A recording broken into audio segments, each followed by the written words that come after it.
મારું નામ જ્યોતિ વ્યાસ છે. હું અમદાવાદ સોલા રોડ ઉપર રહું છું. ત્યાંથી આવી છું કારણ કે મને અહીંનું વાતાવરણ પહેલાં હું જોઈ ગઈ તો બહુ સુંદર લાગ્યું, રળિયામણું લાગ્યું. એટલે પછી એમ થયું મજા આવશે ચલો. તો હું 15 દિવસથી અહીંયા છું પણ મને બહુ જ મજા આવે છે કારણ કે અહીંયા બધી જાતની વ્યવસ્થા છે મારી ઉંમર પ્રમાણે. મારી ઉંમર 83 છે, 83 એજ છે, પણ છતાંય મને બધી સુગમતા મળી રહે છે એટલે મને ખૂબ જ આનંદ આવે છે. તેમજ પ્રભુની તમામ પ્રક્રિયાઓ અહીંયા થતી હોય છે. એક વસ્તુ પ્રવૃત્તિઓ થતી હોય છે. યજ્ઞ થાય છે, કથા થાય છે, સુંદરકાંડ થાય છે, ભજનો લેવાય છે.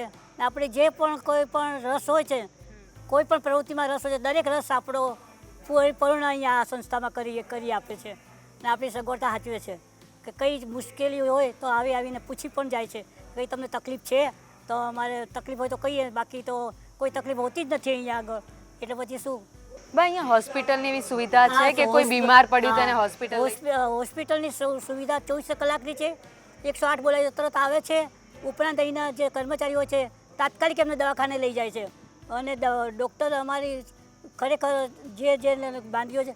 હવે મારા આવ્યા પછી એક બેન બીમાર પડી ગયા, એમને ચક્કર આવતા હતા તો તાત્કાલિક નર્સને બોલાવી અને એમને બીપી માપ્યું, એમને દવા આપી, લીંબુ શરબત પીવડાવ્યું અને એમને ટ્રીટમેન્ટ સારામાં સારી આપી. એમ બીજે દાડે ચાલતા થઈ ગયા કે એકલા માતો કે બેસવું નથી પણ બધું જોવું છે કે એવી મસ્ત ટ્રીટમેન્ટ આપે છે. વત્તા એમને એમ કોઈ ગંભીર એવી અકસ્માત કે જેવી કોઈ બીમારી લાગે તો એ લોકો દવાખાને પણ લઈ જાય છે અને ત્યાં આગળ માણસ જ્યાં સુધી એમનું સગાવાળા હાજર ન થાય ત્યાં સુધી માણસ ત્યાં બેસે પણ છે અને હાજરી પણ આપે છે.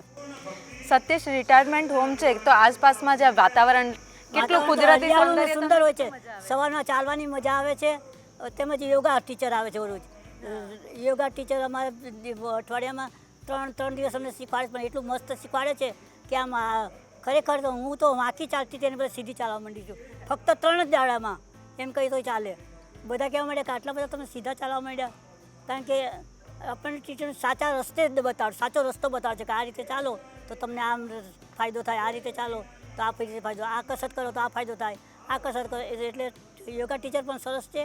આ ઉપરાંત જે પણ સુવિધામાં જો એ બધી તાત્કાલિક હાજર કરી જ દે છે. એનું કોઈ ચિંતા જેવું છે જ નહીં. અહીંયા રહેવાની મજા આવે છે. રહેવાની મજા તો બહુ સુંદર આવે છે પણ ઘર તો યાદ આવે ને. નથી કહેતા પેલું કે ધરતીનો છેડો ઘર, એના જેવી વાત છે. બાકી અહીંયા સુવિધા દરેક ટાઈપની છે. ગમે તેવી અશક્ત માણસ હોય છતાં અહીંયા રહી શકે એમ છે આનંદથી.